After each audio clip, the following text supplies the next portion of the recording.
The 1982 Formula One season was one of the most dramatic and unpredictable in the sport's history, marked by political tension, driver rivalries, technical innovation, and tragic losses. 11 different drivers won races, and the championship was decided not by sheer dominance, but by consistency. Central to the season's narrative were drivers like Keke Rosberg, Didier Pironi, Jacques Laffite, John Watson, Gilles Villeneuve, Riccardo Paletti, Niki Lauda, Alain Prost, Mario Andretti, and Carlos Reutemann. Keke Rosberg emerged as the unlikely world champion driving for Williams. Despite winning only a single race, Rosberg's consistent point-scoring performances saw him clinch the title with 44 points. His calm, strategic driving contrasted with the chaos around him, proving that in a turbulent year, consistency was key. Didier Pironi of Ferrari was arguably the fastest and most consistent driver of the first half of the season. He stood poised to become champion but suffered a horrific crash during practice at Hockenheim that ended his career. Pironi had already endured team tension earlier in the year, especially following the controversial finish at Imola, where he defied team orders and passed his teammate Gilles Villeneuve, a move that deeply affected Villeneuve and may have contributed to the tragedy that followed. Gilles Villeneuve, Ferrari's charismatic and fearless driver, died in a qualifying crash at Zolder during the Belgian Grand Prix weekend. His loss shocked the motorsport world and cast a long shadow over the season.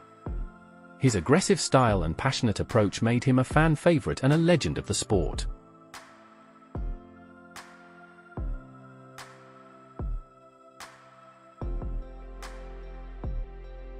Jacques Laffite, driving for Ligier, was one of the most experienced men on the grid. He managed a win at the Austrian Grand Prix and remained competitive throughout the season, finishing 6th in the championship at. John Watson was another major contender, winning 2 races for McLaren and finishing just 5 points behind Rosberg in the final standings.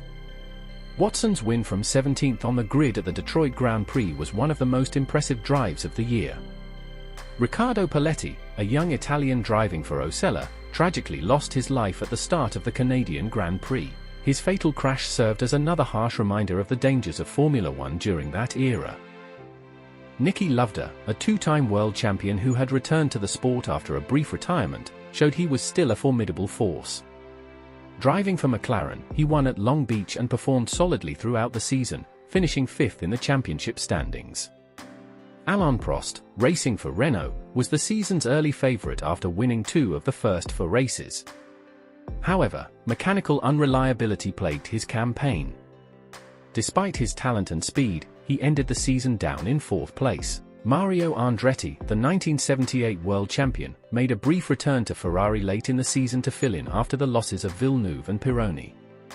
Though he was no longer in his prime, Andretti's presence brought experience and stability to the shaken Ferrari team. Carlos Reutemann, after starting the season with Williams, abruptly retired after the 2nd race in Brazil. The Argentine driver cited a lack of motivation and disillusionment with the sport's political climate as reasons for his departure. The 1982 season is remembered not only for its chaotic racing and surprising outcomes but also for the human stories behind each driver, tales of triumph, tragedy, and resilience.